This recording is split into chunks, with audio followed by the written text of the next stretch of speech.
ఆకలిపాలెం గ్రామంలో ఈసారి వినాయక చవితి సందర్భంగా వినూత్నమైన ప్రతిష్ఠ జరిగింది. సాధారణంగా గణేశుణ్ణి మండపాల్లో పండిళ్లలో ప్రతిష్ఠించే విధానం మనం చూసే ఉంటాం. కానీ ఇక్కడ మాత్రం ఊయల మీద స్వామివారిని ప్రతిష్ఠించడం గ్రామానికి ప్రత్యేకతగా మారింది. పచ్చని చెట్లు, కోనసీమ అందాల మధ్య ఊయలపై కూర్చుని భక్తులకు దర్శనమిస్తున్న గణపయ్య చూసిన వెంటనే భక్తుల హృదయాలను హత్తుకుంటున్నాడు. రోజు రోజుకు భక్తుల రద్దీ పెరుగుతూనే ఉంది.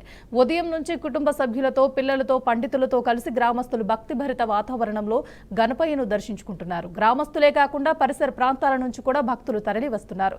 ఊయలలో స్వామి దర్శనం చాలా అరుదు. ఈసారి మన అదృష్టం అంటూ వారు ఆనందం వ్యక్తం చేస్తున్నారు. దీనిపై మరింత సమాచారం మా ప్రతినిధి అశోక్ అందిస్తారు. కోనసీమ జిల్లా పి గన్నవరం నియోజకవర్గం పి గన్నవరం మండలం చాకలపల్లి గ్రామంలో వినాయక చవితి సందర్భంగా ఇక్కడ ఒక వినూత్న రీతిలో వినాయకుడిని అయితే ఇక్కడ ప్రతిష్టాపన జరిగింది. ఊయల వినాయకుడిగా ఇక్కడైతే వినాయకుడిని ఇక్కడ ప్రతిష్టాపన జరిగింది. 16 సంవత్సరాల నుండి ఇక్కడ మొల్లెటి శ్రీనివాసరావు గారు ఈ యొక్క కార్యక్రమాన్ని పూర్తి స్థాయిలో కూడా ఇక్కడ ఊయల వినాయకుడిగా ప్రతిష్టాపించి ఇక్కడ బొమ్మల కొలువు కూడా ఏర్పాటు చేయడం జరిగింది.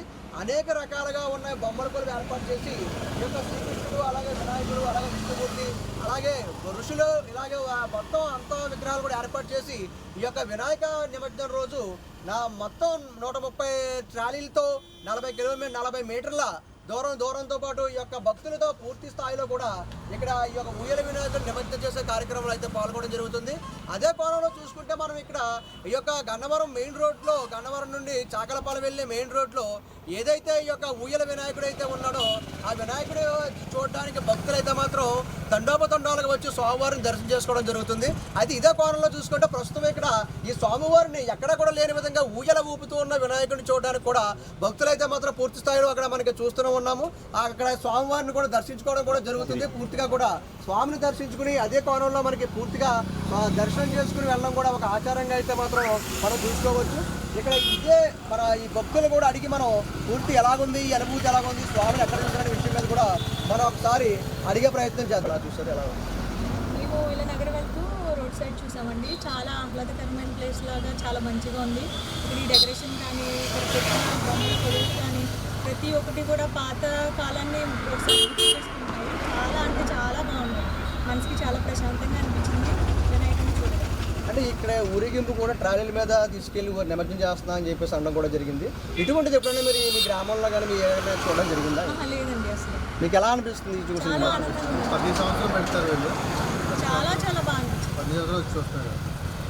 ఈ ఏర్పాటు ఏదైతే చేసి ఉన్నారో ఆ యొక్క మొల్లెటి శ్రీనివాసరావు గారు యొక్క రూపకర్త ఎవరైతే ఉన్నారో ఆయన ద్వారా కూడా ఆయన మాటల్లో కూడా మనం ఒకసారి ఈ యొక్క తెలుసుకునే ప్రయత్నం చేస్తాం. చెప్పండి, ఈ యొక్క ఆలోచన మీకు ఎలా వచ్చింది? ఈ యొక్క ఊయల వినాయకుడు అనే వినూత్న కార్యక్రమం, అలాగే ఈ యొక్క ఈ ట్రాలీ విధానం అనేది మీకు ఎలా అనిపించింది? ఏంటి దీంట్లో ఉన్న విశేషం ఏంటి? మీ యొక్క ప్రాముఖ్యత చెప్పండి సార్.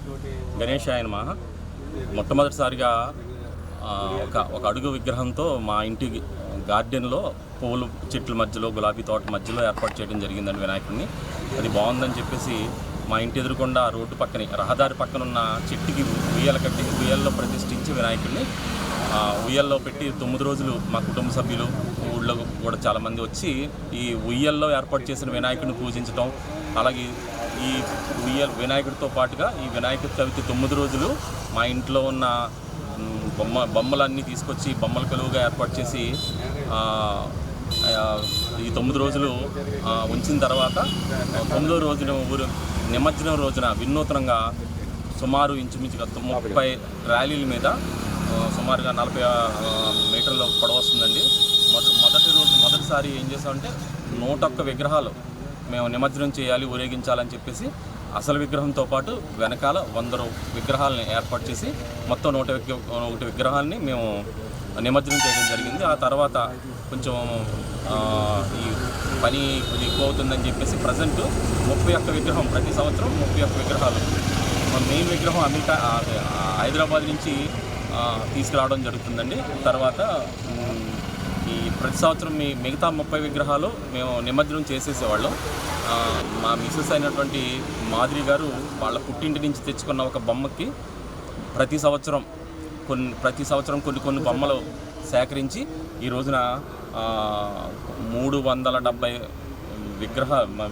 బొమ్మల్ని సేకరించి ఆమె వినాయక చవితికి, సంక్రాంతికి బొమ్మల కొలువు ఏర్పాటు చేసుకుంటుంటుంది. చూసుకున్న పరిస్థితి అయితే ఇక్కడ వినాయక చవితి సందర్భంగా అందరూ కూడా పాలి అనేది కూడా ఏర్పాటు చేసి పలు రకాల పళ్ళు అయితే మాత్రం ఏర్పాటు జరుగుతుంది. అయితే మనం ఇక్కడ చూసుకుంటే అయితే ఇక్కడ న్యాచురల్గా ఇక ఆర్టిఫిషియల్ చెట్టు అయితే కాదు, ఇక్కడ వీళ్ళు పెరట్లో పెంచుకున్న ఆర్టిఫిషియల్ చెట్టు కాదు, న్యాచురల్ చెట్టు అయితే మాత్రం దీనికి ఈ యొక్క వెలగకాయలు, ఈ యొక్క యాపిల్ పళ్ళు ఇవన్నీ కూడా కట్టి ఇదొక పూర్తిగా వాళ్ళందరూ కూడా ఆశ్చర్యకరంగా వచ్చే భక్తులు ఆశ్చర్యపోయే విధంగా చెట్లు కాసిన కాయలు ఈ యొక్క స్వామివారి నైవేద్యంగా ఈ యొక్క స్వామివారికి పూర్తిగా ఇక్కడ ఈ చెట్ల నుంచే కాయలు పడుతున్నాయనే విధంగా కూడా మనం ఇక్కడ చూస్తున్న యాపిల్స్ కానివ్వండి, వెలగపళ్ళు కానివ్వండి అన్ని కూడా మనకి ఇక్కడ చూసే ఉంది. అయితే ఏదేమైనప్పటికీ ఈ యొక్క పి గన్నవరం నియోజకవర్గం, పి గన్నవరం మండలంలో ఉన్న ఈ యొక్క చాకలపాలెం మెయిన్ రోడ్లో ఉన్న ఈ యొక్క ఊయల వినాయకుడిపై మాత్రం పూర్తి స్థాయిలో అయితే సంతృప్తిగా భక్తులందరూ కూడా చాలా ఆనందం అయితే వ్యక్తం చేస్తున్నారు. అయితే ఏదేమైనా సరే వినాయక చవితి సందర్భంగా ఈ యొక్క ఊయల వినాయకుడిని ఈ యొక్క నిమజ్జనం 6వ తారీఖున చేయబోయే సమయంలో భక్తులందరూ కూడా ఆనందంగా కూడా ఈ యొక్క స్వామిని నిమజ్జనం చేస్తారని చెప్పేసి పూర్తిగా తెలియజేసుకుంటూ కెమెరామ్యాన్ విజయ్తో అశోక్, తూర్పుగోదావరి జిల్లా, BRK న్యూస్.